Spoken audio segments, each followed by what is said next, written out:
and extend to you an offer for a gift certificate if you wish to attend my Market Profile Trading Strategies course. The course really is a combination of some coaching and some instructional time, along with some live trading lab sessions. Now, I will come back to this slide in a moment, but I want to come back and entertain some of your questions. So let's take a look and see what questions we might have. And Trevor, do you want to read out the questions?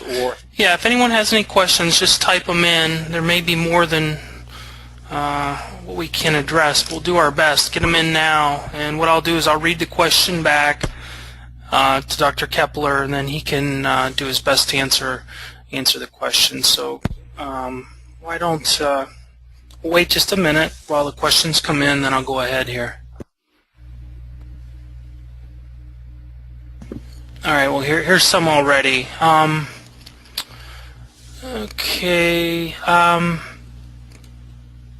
Could you describe how you would have traded in a period of balance versus a trend day like we had here? Of course, I can describe that for you. That's a whole other session in itself. It's not sort of a two-minute description. The approach would, of course, be very different because you have no bullish bias, you have no bearish bias. So again, don't look for one set of rules that will apply in every market and sort of find easy answers that will work every time. What you need to do is really understand the fundamental concepts and then learn to apply them in the various contexts that the market will present for you, rather than sort of trying to always find just one style or one way to trade. All right. How soon can you tell that a profile is going to be unbalanced? That's actually a good question. Typically, you want to wait for the first 30 minutes or the first hour before you can really get a good feel for whether the market is going to be balanced that day or it's going to be imbalanced. And even with that changes. So that rule typically, I would say, applies maybe 70 to 80% of the time, that within the first hour you could probably identify the high and the low for the day.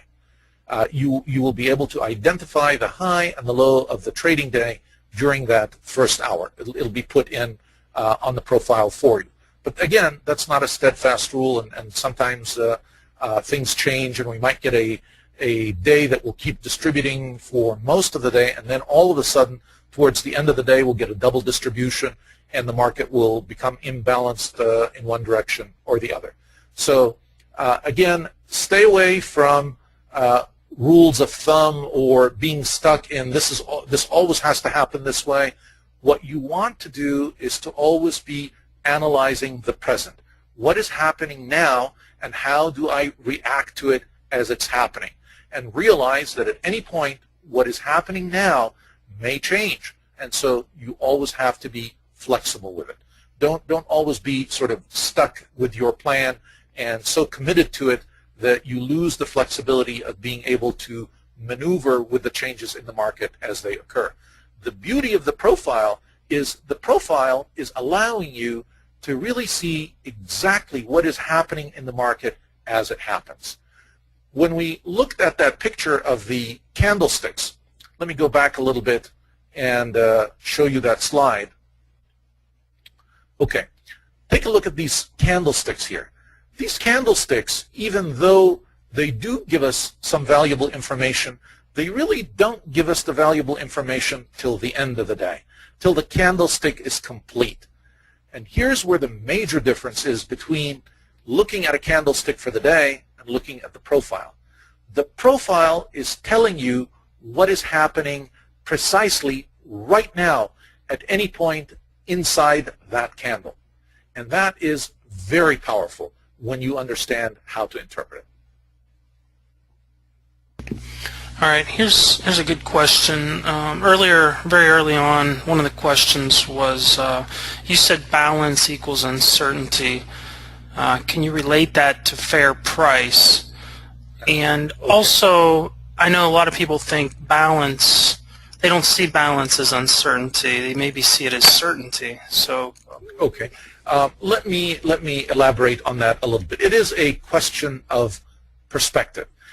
When we say that balance is really uncertainty, the uncertainty we're talking about is directional uncertainty. We really don't have prices moving in a very powerful direction one way or the other. That's the uncertainty that we're talking about. Now, do we know where the fair price is? Absolutely. And do we see that there's a certainty, if you will, of trading and a rotation around that price? Yes, if that's the certainty you're looking for, then yes, by your definition, that would work. However, if the certainty that we're looking for is a directional movement certainty, it does not exist in a balanced market. It does not exist when we are distributing or rotating around a fair price. The only time we can really see a directional move clearly on the profile is when we have an imbalanced market. I hope that helps clarify that nomenclature for you. Okay. Here's a good question between the relationship between the POC and the volume POC. The question is, if the POC is above the volume POC, does that signal a short bias, in your opinion? All right. The relationship between volume and price is always a very important relationship. And what I'm going to recommend for you is, so that you can see it for yourself, I want you to, when you take a look at your profile chart for the next couple of days, I want you to track, when the day starts out, where did the volume begin and where did the price begin, and how they moved relative to one another during the day and what happened at the end of the day. And this is going to be the best answer to that question, because you will see for yourself that there is no